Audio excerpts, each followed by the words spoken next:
नमस्कार. टिपिकल मराठी गर्लमध्ये तुमच्या सर्वांचे खूप खूप स्वागत आहे. आज आपण मार्गशीर्ष गुरुवारचे व्रत कसे करावे हे पाहणार आहोत. मराठी वर्षामधील मार्गशीर्षातील प्रत्येक गुरुवार हे सवाशीण महिलांसाठी विशेष असतात.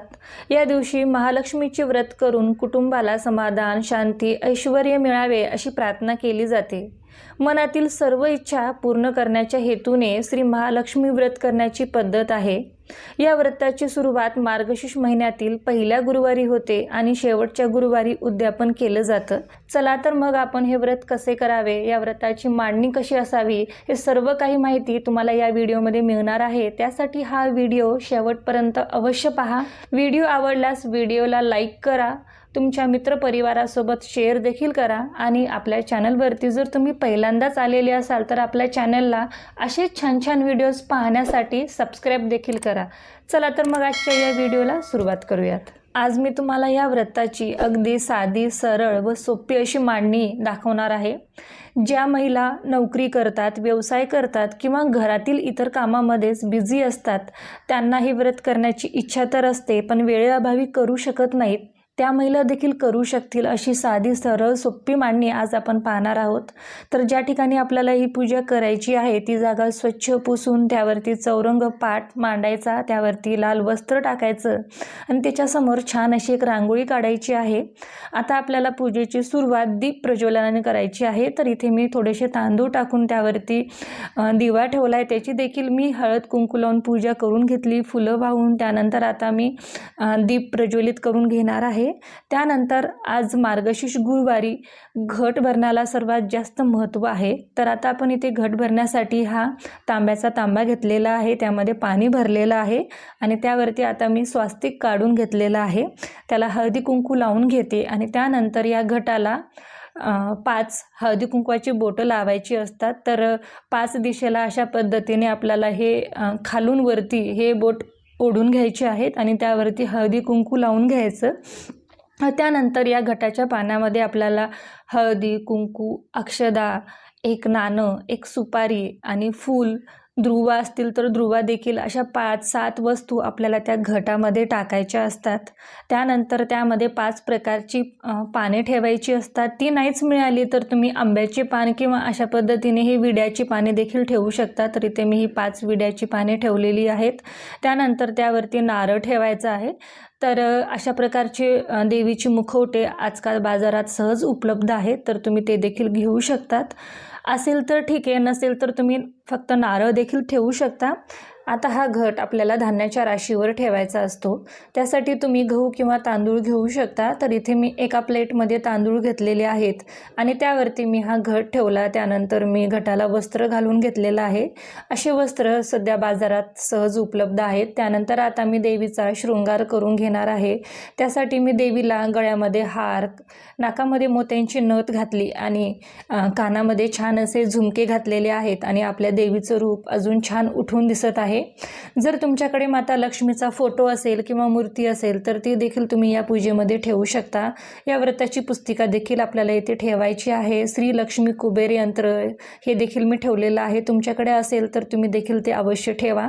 त्यानंतर मी इथे 2 विड्याची पाने ठेवलेली आहे, त्यावरती तांदूळ टाकून एक सुपारी ठेवलेली आहे. तर आज आपण ही गणपती स्वरूप समजून याची पूजा करणार आहोत. तर दुसऱ्या पानावरती हळद, कुंड, खारीक, खोबर, बदाम, सुपारी अशा 5 वस्तू आपल्याला इथे ठेवायच्या आहेत. त्यानंतर पूजेसाठी आपल्याला काही फळं घ्यायची आहेत आणि देवीला घंटेचा आवाज खूप जास्त प्रिय आहे, तर आपल्याला या ठिकाणी घंटी देखील ठेवायची आहे. तर आता आपल्याला पूजेची सुरुवात गणपती पूजनाने करायची आहे. त्यासाठी मी फुलाने सुपारीवरती पाणी शिंपडून घेणार आहे. जर तुम्ही गणपतीची मूर्ती घेतलेली असाल तर तुम्ही तिला छान असं पंचामृतने अभिषेक देखील करून घेऊ शकता. त्यानंतर आता सुपारीवरती आपल्याला गंध, हळद, कुंकू, अक्षदा, वस्त्र, ध्रुवा, फूल हे सर्व काही वाहून घ्यायचं आहे. गणपती पूजनानंतर माता लक्ष्मीची पूजा करून घ्यायची.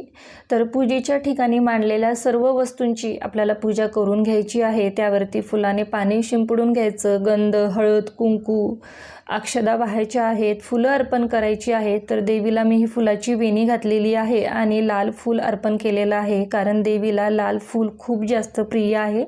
त्यानंतर गणपतीला आपण गुळ खोबऱ्याचा नैवेद्य दाखवणार आहोत आणि देवीसाठी दूध साखरेचा नैवेद्य घेतलेला आहे. तुम्ही या ठिकाणी फळांचा किंवा ड्रायफ्रूटचा नैवेद्य देखील तुम्ही देवीला दाखवू शकता. आता आपण या व्रताची जी पुस्तिका आहे ती वाचणार आहोत. यामध्ये आहे श्री महालक्ष्मी देवीची कहाणी.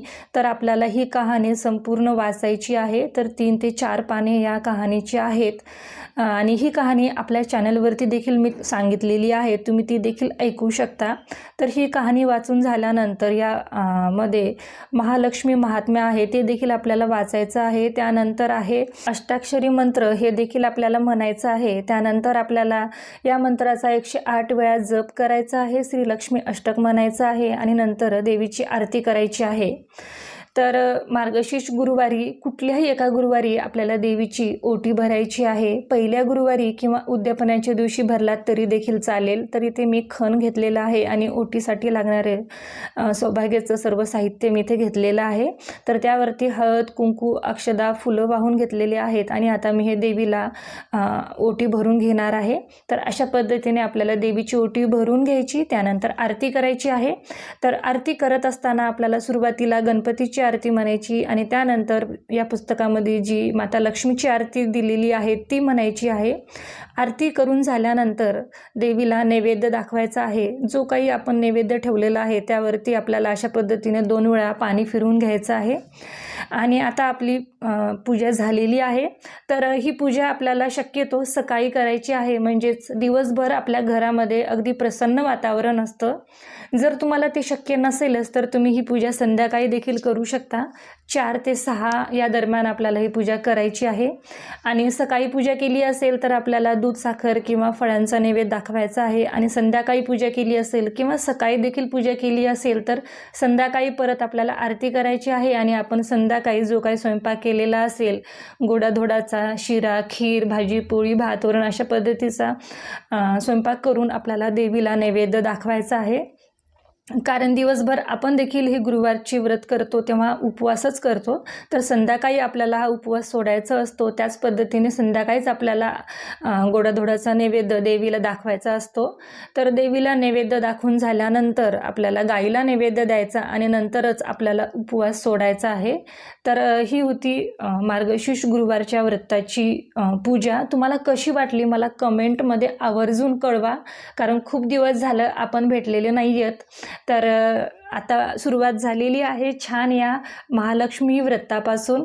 तर मार्गशीर्ष व्रत माझ्यासाठी खूप स्पेशल आहे आणि सर्वांना माता लक्ष्मी त्यांची इच्छा पूर्ण करतच असते. सर्वांच्या मनातील सर्व इच्छा पूर्ण करून आशीर्वाद देऊन जाते.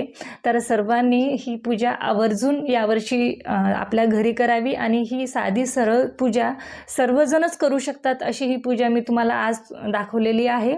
जर तुम्हाला हा व्हिडिओ आवडला तर या व्हिडिओला लाईक शेअर करायला अजिबात विसरू नका आणि चॅनलला सबस्क्राईब देखील करा. भेटूयात लवकरच अजून एका अशा छानशा व्हिडिओमध्ये. हा व्हिडिओ पाहिला त्याबद्दल धन्यवाद.